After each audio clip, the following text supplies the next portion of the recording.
and we invite you to come up for a civil public debate. If you are in need of Spanish translation services, please notify the city clerk. Si necesitas servicios en español, por favor, notifica el secretario municipal. I ask that you direct the comments specifically to the City Council and not the audience or people you may believe that support you or oppose you. And I ask you to be respectful to our staff. They are a hardworking group, often engaged in challenging tasks, working to figure out how they can provide high-quality services. Madam Clerk, if you can please call the first speaker for public comments. Yes, the first speaker is Sarah Ochoa, followed by John Acosta, followed by Nadia Keen Ayub.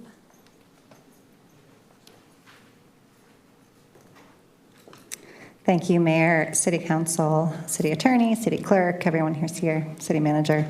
My name is Sarah Ochoa, Chula Vista resident, and I and a few other neighbors and friends came to the State of the City last Tuesday. We were holding some signs because there have been recent news publications that have raised some concerns for myself and others, frankly. Mayor McCann, you have, in several of the capacities of your elected public service, there's been scandal that has surrounded you, including a payout to a corrupt superintendent, taking contributions from a corrupt contractor, and during Trump's first term, you sent him a commutation letter request for residents who'd been arrested for fraud.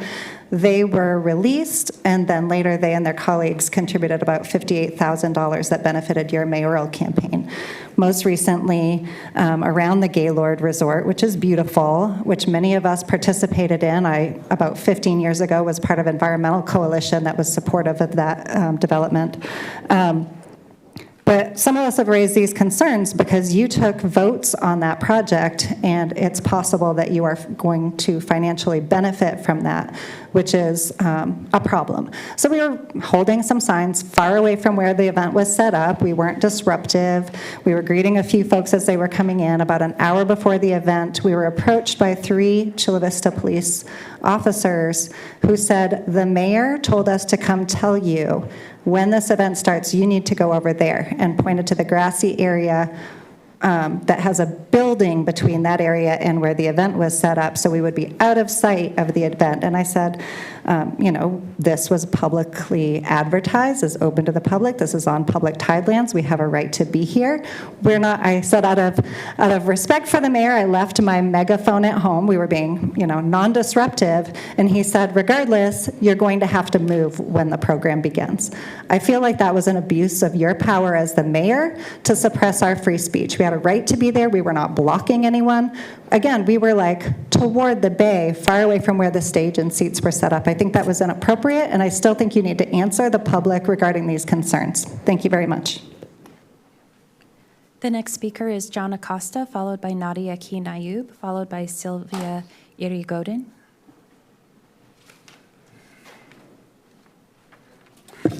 City manager, yes, continue to what I was saying over the phone bill. Here's a huge bill, so whatever my concerns submits to you as a reimbursement, make sure that I check, double check, triple check, and get somebody else check, because almost $10,000 is, he could pay if he wants to make phone calls to theater, restaurants, video rentals, which they're closed a long time, hotels, nightclubs, and even Tijuana.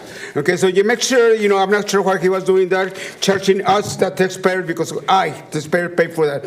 One of the things, Michael Alonso, one of the things I want to ask you if you have given any recommendations to Alonso, since he contributed to your campaign, and since you wanted to give recommendations to anybody, so maybe I'm not sure if you are giving him information about like he said, private information, about projects in Chula Vista that he said at the Breakfast Club, First Friday on First Friday breakfast. Speaking of First Fridays, all of you, Mayor, if you have time to go and talk to those attendees on the First Friday, then you all should have time to make the meet the community members. So before you attend to First Friday, make sure you meet the people in the community. One other thing that you all stay there for, hear the flag, going back to the flag right now. I'm not quite sure how many of you actually went there for photo op. If you, all of you know, I know Councilman member Carolina, she knows that what it means because I asked her right now. I actually test her. I go, why are you standing over here? Do you know that color? She actually told me what every single color means. So I know none of you, I might be mistaken. If I do, if I'm mistaken, I apologize. But how many people knows the colors and the meaning of every single color on the flag? Okay, so one of the things that like I say, make sure if you have time for a Friday breakfast, then you should make time to meet the community. Okay, Friday breakfast is just a little group, the same group, and especially if you have time, and especially if me taxpayers pay for that, stop. Okay, city manager, cut the funding. Cut the funding. Keep an eye on my consensus bills. Thank you. The next speaker is Nadia Keen Ayub, followed by Sylvia Irigoyen, followed by David Diaz. Good evening, City Council. My name is Nadia Keen Ayub. My pronouns are she, her, aya, and I get to wear two hats this evening. I am the Vice Chair of the Human Relations Commission for over 7 years now, which I'm very proud of, and I'm happy to serve my community. I am also the Executive Director for Rainbow Spaces. This is one of our South Bay youth right here, and we have over 1,000 youth that are part of our program. I just wanted to come up here and state thank you so much for that wonderful display, for all the support that was given by this council, for standing out there and coming together in unity to demonstrate to the city that our youth matter, to a point that they will consider returning to this city and building on what we want them to build on, to keep Chula Vista an amazing place. I just hopefully that you all understand how wonderful and amazing this is. I'm sure people came out and thanked you, Councilmember Insunza, Councilmember Chavez, Councilmember Fernandez, and Councilmember Preciado. And thank you, John McCann, for finishing us off. Thank you.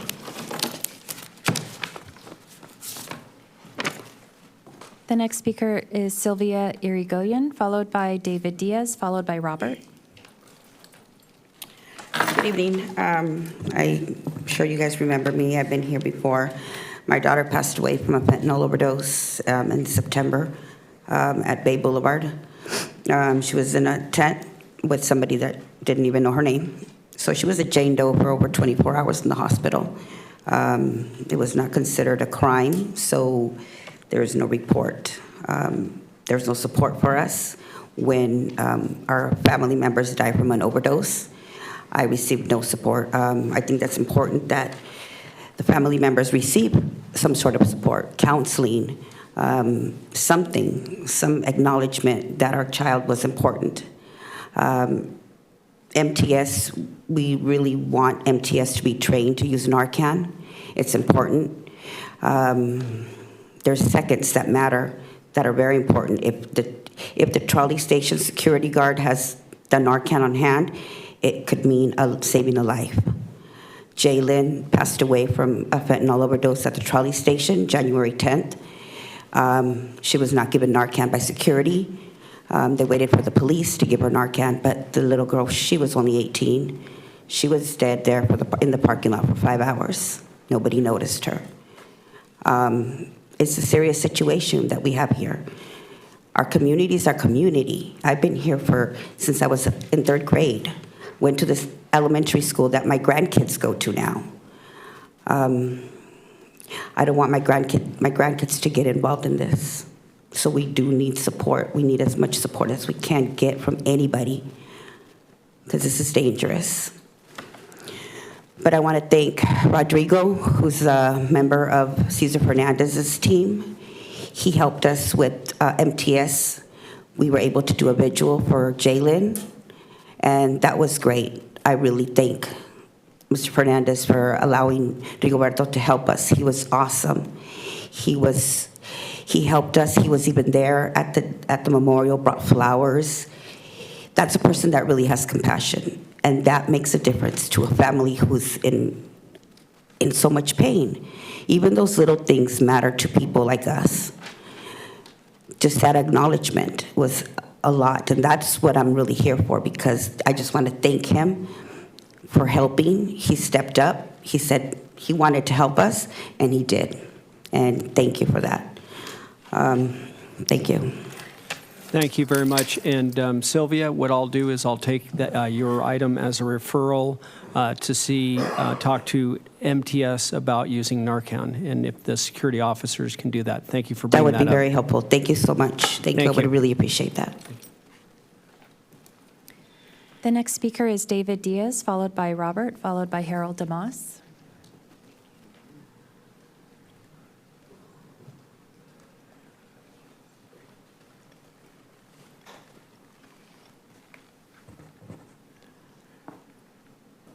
Greetings, ladies and gentlemen of the council, commissioners, members of the public,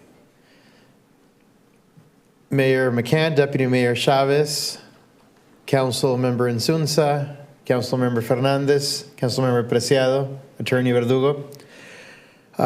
First of all, to congratulate you, Mr. Mayor, and the council. I am very proud to be a resident of the city of Chula Vista. We actually have a balanced budget, as opposed to, as you know, our neighboring cities and the county. Not in very good shape at the moment, so I think it's something for all of you to be proud of. And thank you for your leadership, Mr. Mayor. I also wanted to piggyback on what Vice Chair Kina Ayub said, and putting on my hat as Human Relations Commissioner. Thank you all for being here for the flag racing. I think it's very important for the community to see unity in the city council for events such as this. So thank you, each and every one of you, for your participation. And that is it. I just wanted to extend my congratulations on running the city well, on having a balanced budget, and keeping proactive on the events that we as Human Relations Commission are putting forward. Thank you. The next speaker is Robert, followed by Harold DeMoss.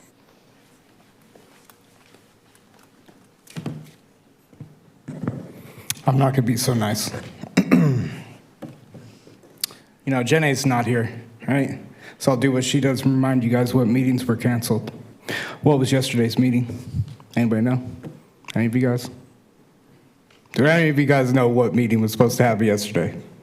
You know, I know you can't answer, but it's just funny, right?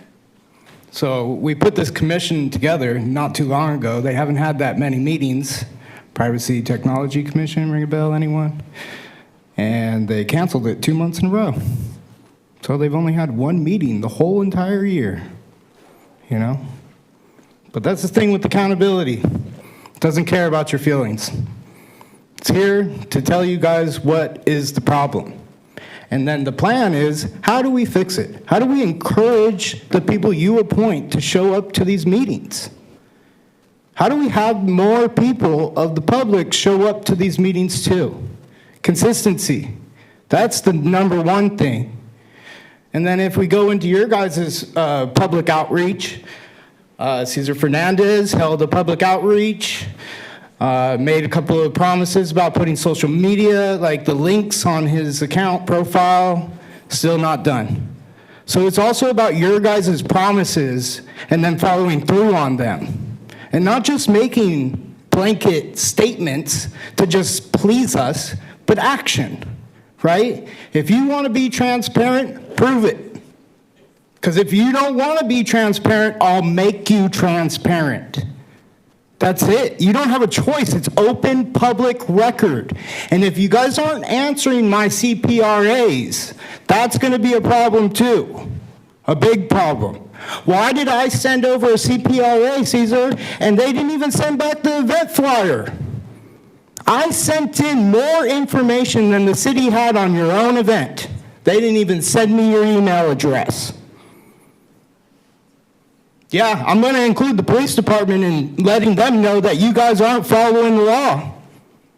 Is there repercussions, or is it public embarrassment that you want?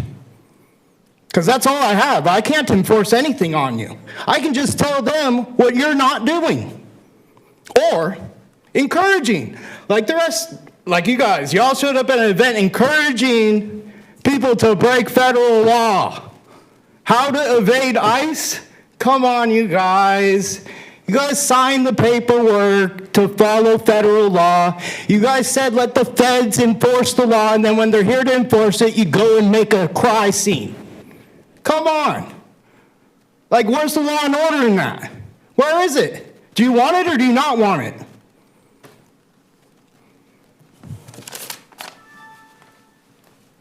The next speaker is Harold DeMoss.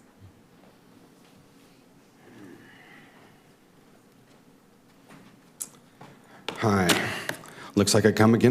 Good night, Mr. Mayor. Remember when I saw you with the jack in the box after I accused you and the entire city council of embezzling the money? I'm talking about the community development grant program that I didn't get one of those 65 tiny houses for. I've been asking for that for months.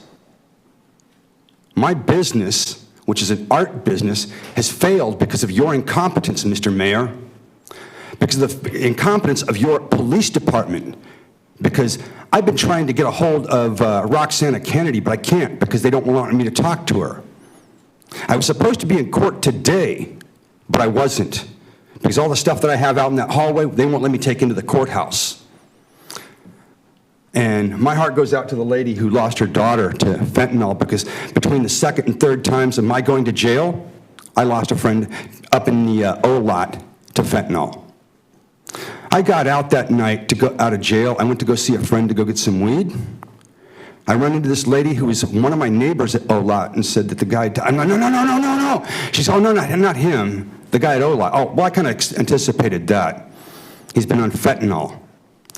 I was given a T-shirt by some people about saying, fuck fentanyl. He says, is it hypocritical? I said, yes. Because I wasn't there to get him high on weed. He died of an overdose of fentanyl. The people up at O-Lot, and I mean my case managers, children that have no life experience.